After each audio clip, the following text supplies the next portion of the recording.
Okay. Hi, Peter. Welcome to the show. Thank you, Sergey. Thank you for having me. How are you? Good, good.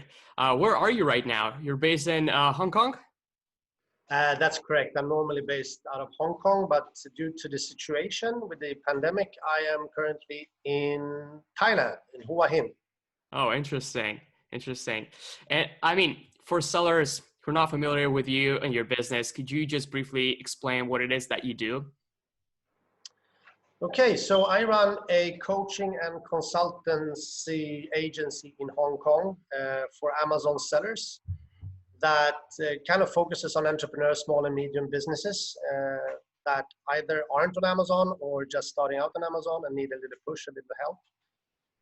So that is services that I offer not only for people in or companies in Hong Kong, but worldwide, but my base is Hong Kong.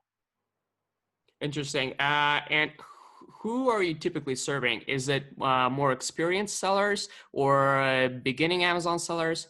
What's the percentage balance look like? Mostly, I would say are companies or people that tried to do it by themselves on Amazon that didn't seek help to begin. Right. But once they kind of get stuck somewhere and they start to look around and see if they can get help, they often end up coming to me. And Right. sometimes they just need a little push or they want a more long-term partner who can actually walk with them on this journey. And you said that most sellers are stuck with something when they come to you. What kind of problems are that Oh, typically? it can be in the very beginning, actually, just getting their account set up. Hmm. It's getting more and more difficult for companies or people to set up seller accounts on all the marketplaces that belong to Amazon. Right. And so they can get stuck on the paperwork. They don't really understand that there are these small, tiny details that can kind of be a problem for them. So I help them from that all the way to kind of make their first listings and how to get around doing the proper keyword research to build a SEO friendly listing that will kind of attract some traffic to them. Yeah, it's actually funny that there's this paradox because I'm not a seller myself. I do sell Kindle books on Amazon, but when I wanted to create an e-commerce business on Amazon, like a year ago, I think, I tried setting up an account and it was so difficult. I couldn't get my paperwork published. For some reason, I was getting rejected all the time. So I just gave up the idea. And it's interesting that while Amazon is like e-commerce on training wheels, so it's very easy for new entrepreneurs to get into the space using Amazon, right? Because Amazon just gives you traffic. On the other hand, they make it so difficult with all these paperwork and bureaucracy. Why do you think that is? Probably rules and regulations and laws. I mean, they can be scrutinized. They need to make it right from the beginning, and they rather say no to a big seller than yes, right? Just to be on the safe side. So yeah, I mean, I can give you an example. I had a client, actually what do you call that? Sorry, I forgot the name of it. That's fine. Not a foundation, but it's a charity. A charity, Okay. right?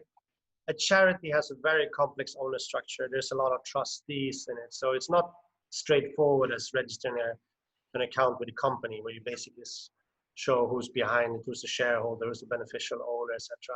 The charity is like consists of a lot of people, and those people come and go. And when you want to verify your account, you have to prove your residency with address proof, your bank account is, etc., etc. So that was probably the hardest nut to crack for me. It took almost 5 months to get that account verified, but finally we didn't give up, and that's what I always tell my clients is that don't give up, be Right. persistent. We will get through this. I mean, Amazon Mm. actually wants you to successfully open the account. It's just that you have to go through these complicated procedures, and I think they have a load of work. I mean, imagine how many people want to do it, register accounts. Absolutely. Absolutely. And I mean, if you're serious about it, you should definitely persevere, right? Because then why didn't you start in the first place? But you probably get this question asked a lot, and it's on everybody's minds. Is Amazon FBA still a viable option in 2020 for new e-commerce entrepreneurs? Definitely, I say yes. although you should not always put all your eggs in one basket, but I still think that's the easiest and fastest way for a new brand or for an existing brand with a new sale, looking for new sales channel, to get exposure immediately and get sales. What about, but you're talking about brands, right? But what about entrepreneurs who didn't have, because it seems to me that there were certain waves of Amazon, right, over the past decade. And the first wave where you could just basically do arbitrage, right? So buy for cheap in China, sell for a markup in the US or UK market. Is that still an option for new sellers who are trying to get their feet wet in e-commerce, or no? Or you think right now the Amazon space is for more experienced sellers? Still opportunities for new sellers. It's just that you have to find a way to differentiate from existing offers and kind of attract customers. There are much more sellers now than it was 4 or 5 years ago. And since Amazon opened up the opportunity for Chinese manufacturers to sell directly to consumer on Amazon, then things got harder. Yeah. So you need to think, it's difficult to make the quick buck on Amazon. It's more Right. like you have to picture yourself where you want to be in 1 year from now and see how you can make money in the long run. I think that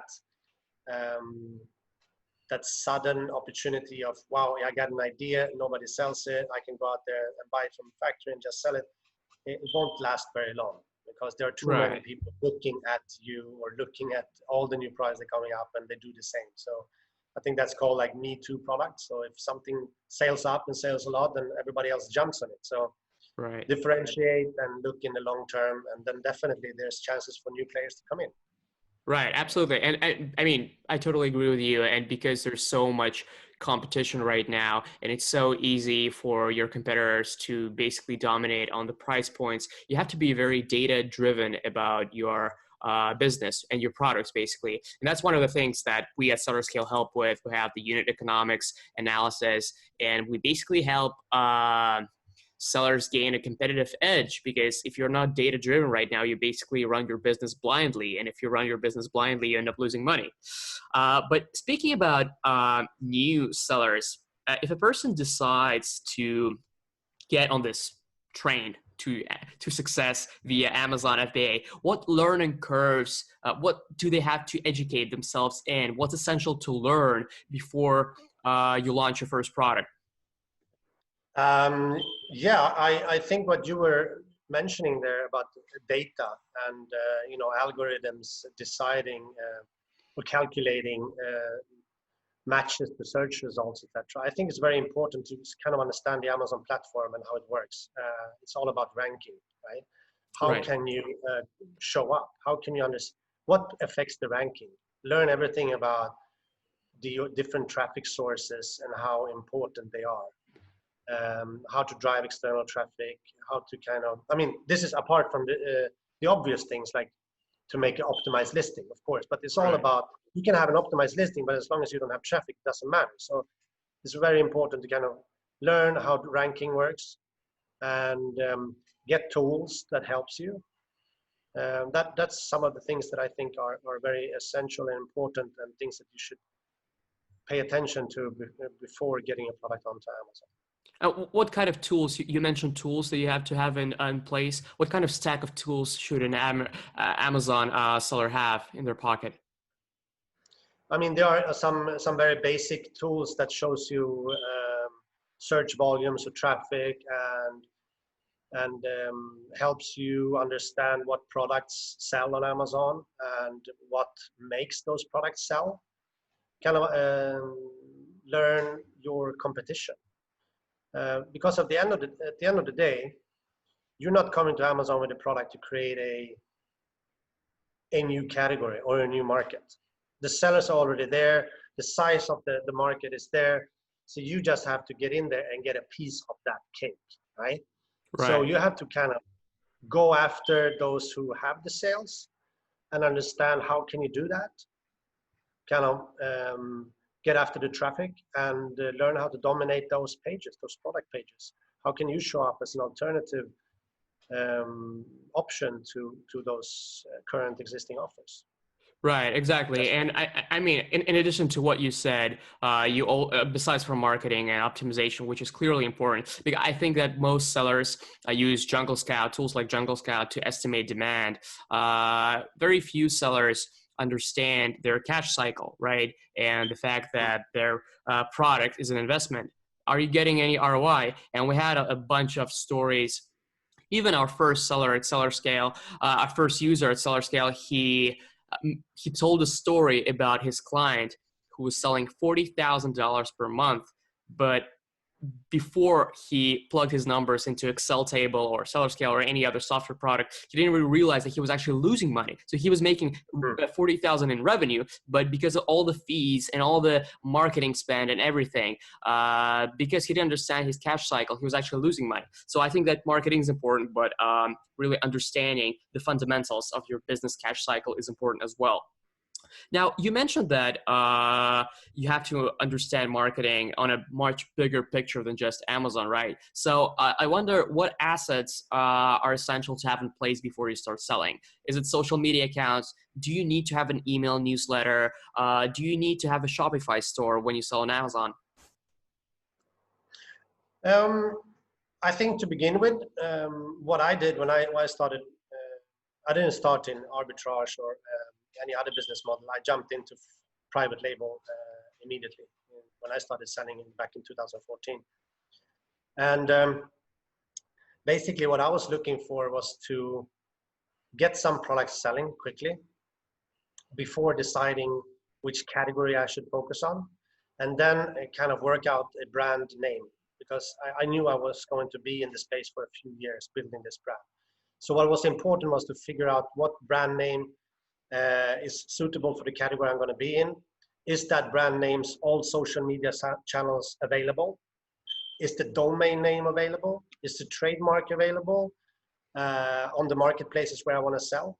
So I kind of came up with a bunch of different brand names which I wanted to use, and I tested. I checked everywhere. I used some tools to check whether the social media channels were available, the domain, the trademark, etc. And then I found something that had not been used and had everything available, and then I jumped into it. So I think it's important to kind of establish or take command or take ownership of those channels. I don't think you need to effectively work on them immediately, apart from your website, which could be a one page to begin with, just to work as a social proof for consumers if they look you up on Google. So I would say most important is set up a website, make sure that the trademark isn't taken, and then slowly start populating and working with people that can help you with the social media on those channels. Yeah, I mean, it's definitely important to own your assets, right? Because even if you're not going on social media in the very beginning, if you want to focus on Amazon for the first couple of years, you will at some point, right, want to have this external traffic. And if your name is taken, then you don't want to deal with the lawsuits or whatever else problems you might have. Totally agree with you. And I mean, I mentioned Shopify, right? It's a question that we get asked a lot as well. I mean, we live in a very platform dominated world. You have Amazon, you have eBay, Etsy, Walmart, all of these different marketplaces. So should sellers, whether experienced or new sellers, even focus on building their own Shopify store at the same time while selling on these platforms? What do you think about that? Yes, I think it's a very good idea. Spread your risk, diversify your sales channels, but maybe not what you should start off with. I mean, focus on getting traction and sales stable on Amazon first.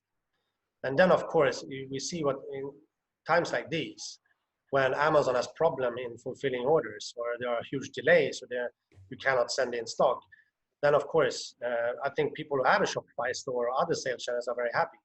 And those who Right. didn't have, they rushed to register a Shopify site. So I think if you look at the statistics, Shopify had like so many more registrants now than it had in previous months. So yeah, I'm not saying that this, and hopefully, God forbid, that this kind of pandemic comes back and put us in the same situation. But yeah, there are still people that don't want to buy on Amazon. They want to buy your products and they don't want to buy on Amazon. Then if you have your own Shopify store or a WooCommerce site, of course, it's good. Yeah. And Let's talk about your work for a minute, right? If you don't mind. Judging from your experience working with different clients in Thailand and Hong Kong, in China, when it comes to sellers experienced who are already selling on Amazon, what are some of the most common low-hanging fruit opportunities of mistakes that they can correct? So, what kind of mistakes that you see most often in experienced sellers you work with? Oh, experienced sellers. Yeah, hopefully experienced sellers have learned by their mistakes and not doing too many of them. But again, I think if you come to a certain level, it's important that you defend the sales you have, you defend your visibility. So you have to kind of continue to invest in marketing, continue to grow, try to grow the business. Even though you don't maybe achieve growth, that extra effort that you put in would at least hopefully defend your current sales. And it's getting more and more expensive to sell on platforms like Amazon. Competition increases, the profits are going lower. So you need to stay on top of things all the time and continue to focus, reinvest in both money and personal resources. It's not a set and forget business. Right, right. And how do you do that? I mean, how do you invest the money? Do you seek external financing? Do you invest in advertising as an investment? Continue to grow your product range, definitely. Reach out to more customers. And that, if that might include seeking external finances, either from your bank or from some institution or private investors. I think continuing to focus on growing your brand and your products to reach out to more customers is necessary to do. And yeah, sure, more products means more advertising. So there's another cost that would be added to that. Right. And I mean, you understand it more than most people that reviews sell, right? And I always wondered, I mean, when you have good reviews, when you have 5-star, 4-star reviews, I mean, it's great, right? Things are going great. People are buying your products. People are reviewing your products, giving positive feedback. But what do you do when you have 1-star reviews? How do you deal with those? There's not much you can do. I mean, the Amazon taking away the opportunity of getting in touch with his clients. So I would normally just kind of try to forget it. Of course, I would comment, try to figure out who the customer is. But I noticed that even though you find a customer, you start a dialogue, you resolve the problem, you give them more than they expect, they still don't remove the one-star review, or they are lazy, or they don't want to. I don't know. So it's as quickly as possible, bury that 1 or 2-star review with new 5-star reviews that are fresh and going to take the spot. So focus on the positive things, forget about the negative things. Right. And I mean, speaking of 1-star reviews, we had one guest come to the show, Daniela from Mindful Goods, and she told an interesting story of how she was using negative reviews of her competition as points of differentiation. So you go on competitors' listings, you see 1-star reviews, and then you try to build on them and just improve basically your product based on the 1-star reviews.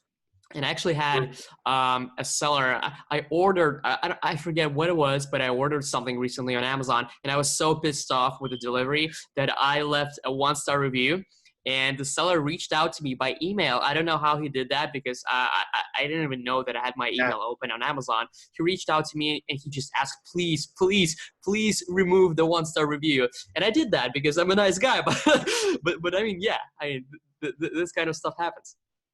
Yeah, I mean, there's a lot of scouting and detective work to try to figure out who is that guy who left me a 1-star review. And there are different methods to do it, but it becomes harder and harder. But slightly almost like harassment sometimes. Right, right. I mean, you mentioned methods. What are some of the methods that you can use to track 1-star reviewers? It depends a little bit on what kind of profile is set up on Amazon, how much they reveal there. You can go through the Amazon profile, figure out the name, try to go through your order list, and then try to find them on Facebook or other medias where they have the same name. Right. And often maybe you don't meet the right person, or you maybe not targeting the right person. But if you have a list of 10, then hopefully it's one of those. Right, right. And just to close off the conversation about reviews, I mean, it's kind of like a catch-22 in the very beginning because when you don't have sales, you don't have reviews. If you don't have reviews, you don't have sales, right? What's the initial strategy behind amassing this high-quality, real Amazon reviews? The classic, provide a fantastic product that is much better than people expected to get. That will give them a first positive impression, and then just have a very passive communication with them where you just try to establish a connection with them. And that might be through inserts or follow-up emails if you have the possibility, or email appends. Personally, my main objective always when working on review strategy has been not to get positive reviews, but to avoid getting negative reviews. Oh, interesting. Because that is a negative star or a negative review, a 1 star, 2 star, can completely destroy a business. So if you jump on a listing that doesn't have reviews, there's nothing bad said about it, nothing good said about it. So the customer can still kind of understand, okay, maybe this is a new product, and if he finds the offer to be good, he will buy it. But if there's a negative review, the first thing that comes up, then that spoils your whole business. Absolutely. And I mean, you do have, besides from running an agency, you are currently running your private label businesses. Is that right? So I actually sold my private label business back in 2018, Okay. which I built on for 3 years.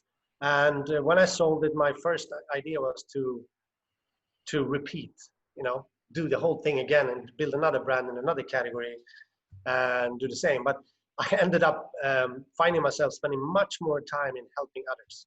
So people Okay. who knew about my little journey understood, okay, this guy, he knows everything from product sourcing or product opportunity finding, all the way to building this brand and having the supply chain and everything, logistics in place to sell the brand. So I got a lot of inquiries, and I must say that it took so much time for me that I didn't have time to focus on a new brand. So, and I Right. also found Right. it to be much more fulfilling to work with others than to sit in my own cellar which I had done for 3 years and kind of working on my own thing. So even though the upside is much smaller or less, I find it to be much more fun and much more fulfilling to work on the consulting. But apart from that, I do have a few accounts where I do e-retailing, basically offering companies that don't want to go into Amazon straight away. They just want to dip the toes in the water. They can use my account, and I have a multi-brand store where they can test it out and learn the ropes with me. And the third thing I'm doing is I'm running a drop shipping business, which is my own, which is not a private label. It's more like a drop shipping of existing brands in the US. And what was the product for your first business that you sold? It was in the kitchenware category. I Okay. was niched down to party stuff, wine drinking, beer drinking, partying, and stuff like that. And it started with some simple products like corkscrews and beer openers and stuff like that, but quickly expanded into a range of about 55 products. Wow. Wow. I actually have a couple more questions for you, and then we can wrap up. Uh, One thing that I'm always interested in is what are the top mistakes that you see sellers make in their online marketing when they're trying to scale a business? I mean, you've done this a lot, right? I mean, you had your own private label business. You're running an e-retail account. You have a drop shipping business. You work with clients. What are some of the most common mistakes regarding online marketing, listing optimization, ranking, on Amazon and off Amazon promotion that you see? I mean, you can't do everything by yourself. That's pretty much impossible. There's just too many things to do. I think a common mistake is that you think you can run your social media marketing a little bit by yourself, ad hoc, every now and then. But actually, to be successful on social media and gaining followers and customers, you need to be consistent and provide good quality content. So I think it's better to hire people for that, external resources that are specialized in, who do a professional and proper scheduling of your content. So that's one mistake I think people are doing, is trying to do everything themselves just to save money. Oh, But at the okay. end, actually, they don't save money.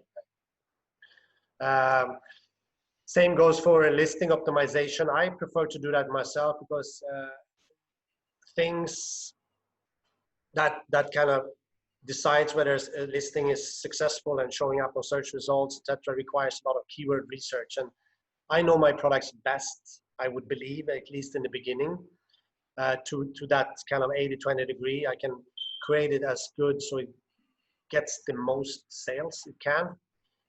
But if I want to go on a translation and go on a different marketplace, I would definitely hire external resource instead of trying to use Google Translate or something like that. So let the professionals do that little edgy, that extra edge to things. Hire external help. And virtual assistants, took me a long time to find a virtual assistant to help me with kind of repetitive tasks. But once, and I was hesitant, like, how much do I want to give away? Do I really want to spend time of training that person? What if she quits, etc.? Yes, that happened, but at the end of the day, if you get it working, which is your end goal, it saves you a lot of time and especially energy, because you know how it is, do things that you don't like to do. You drain yourself on energy. Absolutely. So Yeah. get out there, find those virtual assistants that makes your day more happy. Right, right. And I think that's the ultimate advice because in a lot of businesses and like Amazon, right, where you as a seller do everything yourself and you have to put in the time and energy and educate yourself. At some point, you start hitting diminishing returns and you don't want to delegate. You don't want to give a part of your business away. You don't want to pay money, but it's essential if you want to grow, if you want to scale. I mean, it's great advice. I think works for a lot of things.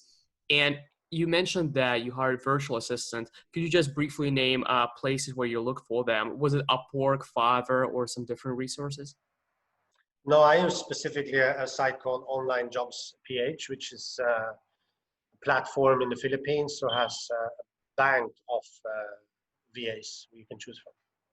And it's better to hire PAs from Philippines, you think? Because of language, I would say, definitely. And what you get for the money you pay is very reasonable. Of course, I use other resources, people per hour in the UK. I've used Fiverr, I used Upwork, etc. But those are more like for short-term gigs or Right, assignments. right, The more right.